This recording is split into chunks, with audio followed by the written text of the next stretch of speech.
মালদা এসেছিলাম, যেখানে একেডি স্যারের বাড়ি ম্যাথ। তো তোমরা অনেকেই শুনেছো স্যারের ব্যাপার। তো স্যারের মনোবলটা এতটাই যে বোধহয় আমাদের সবাই কারটা জড়ো করলেও সেই জায়গায় আমরা পৌঁছতে পারবো না। এবং একজন মানুষ স্টুডেন্টদের ওপর কত ডেডিকেটেড থাকলে লাং এবং ব্রেনের ক্যান্সার নিয়ে উনি লড়ে যাচ্ছেন এবং সারাদিন ক্লাস নিয়ে চলেছেন। এখনো আপনার কি বলার আছে বাচ্চাদের যে জীবনের এই প্রতিকূলতা মানুষের যখনই আসবে, সবার বিভিন্ন ধরনের আছে, তাদের কি করে মোটিভেটেড থাকতে হবে, কি করা উচিত? আমি প্রথমেই স্যারকে বলবো যে আমার তরফ থেকে আমি আজকে খুশি খুব মেন কথা যে স্যার আজকে এসেছেন।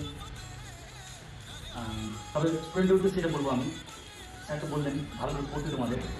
তো আমার তরফ থেকে একটাই কথা, কোনোদিন নিজেকে প্রুভ করবে না, কোনোদিন নিজেকে প্রুভ করতে যাবে না, নিজেকে ইমপ্রুভ করে।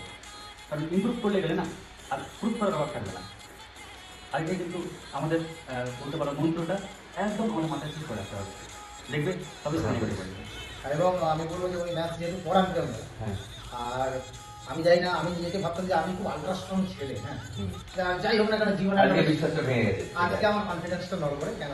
আবারও একটাই কথা, যারা স্যারের ক্লাস দেখিস, স্যারকে সম্মান করিস, স্যারের দ্রুত রিকভারিও তোরা যারা চাস, স্যারের পাশে থাকার একটাই অর্থ পড়াশোনা।